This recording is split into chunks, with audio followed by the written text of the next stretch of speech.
the value of Audhu Billah. The Almighty Allah says in Surah An-Nahl, Ayah 98, meaning, O Prophet, when you begin reciting the Quran, seek refuge with Allah from Shaitan.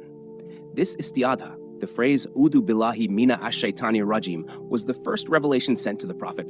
It was revealed together with Bismillah ar-Rahman ar-Rahim. Therefore, for anyone who begins reciting the Quran, it is sunnah to first pronounce Auzu Billah. Some scholars have said it is even obligatory. Others said, if a person recites Auzu Billah even once in his lifetime, the obligation is fulfilled. Meaning, it is recommended to pronounce Auzu Billah at least once in one's life. If someone asks, what is the wisdom behind saying Auzu Billah before reading the Quran? Why is this a sunnah? Then the answer is as follows. 1. It is obedience to Allah's command. 2.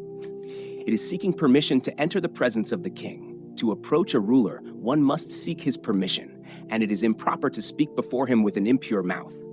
Similarly, the one who recites the Quran is like a person entering the presence of a great king. By saying Auzu Billah, he asks Allah for permission to recite his book and asks him to purify his tongue, a tongue that may be tainted by sins such as lying, gossip, slander, or backbiting. It is well known, whoever is weak and unable to defeat an enemy by himself must seek help. Likewise, when the servant says Auzu Billah, he is turning to Allah for protection, knowing that no one can protect him from Shaitan except Allah, and admitting his own weakness. Auzu Billah must be said with presence of heart, hur. It is not enough to pronounce it with the tongue while the heart is distracted. Shaitan misguides in matters of belief. He also misguides in religious practice, in prayer, fasting, and the observance of Allah's commands and prohibitions. Shaitan harms people through illnesses, trials, misfortunes, poverty, and countless tribulations. Therefore, when we pronounce Auzu Billah with hutur, turning our hearts to Allah for protection from all harm, Allah places 300 barriers between a person and Shaitan, and between each barrier is the distance of heaven and earth. Important clarification: neither humans nor jinn shayatin can harm anyone except by Allah's permission. Remember Prophet Ayub Job, peace be upon him, how much suffering Iblis caused him only after Allah permitted it. Those whom we call shayatin are Iblis and his offspring. Some scholars said, shayatin are all those who mislead others and themselves, whether they are from humans or from jinn. As for the jinn, they are creatures created from fire, as humans are created from clay. If they are believers, they are Muslim jinn.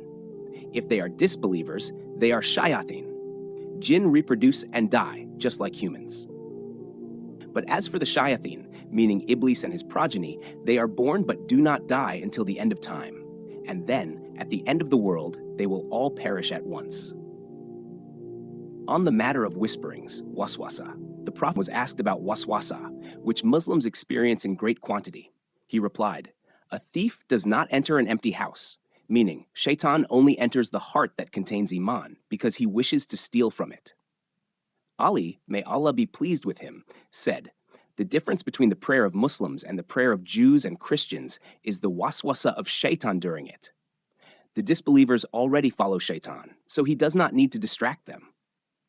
But Muslims resist him, therefore he fights them more fiercely. Allah teaches us how to protect ourselves and calls us to seek his refuge. How to defeat Shaitan. A student of sacred knowledge from Khorasan once traveled to Iraq and memorized 4,000 hadith. As he prepared to return home, he asked his teacher for permission. The teacher said, shall I teach you something better for you than all 4,000 hadith? The student agreed. The teacher asked, does Iblis dwell where you live? Yes. Does he cast whisperings into your hearts? Yes. What do you do when he comes? We drive him away. And if he returns, we again drive him away. Then the teacher said, when this enemy of Allah harms you with whisperings and distractions from worship, do not fight him directly. Rather, act as a man who stands beside a shepherd while a vicious dog attacks him. If he tries to fight the dog himself without seeking the shepherd's help, the dog will overpower him. But if he steps behind the shepherd, one command from the shepherd will drive the dog away. Thus, the teacher taught him to continuously seek Allah's protection instead of wrestling with Shaitan on his own. May Allah protect us, our hearts, our tongues, and our minds, just as he protected his prophet Ayub.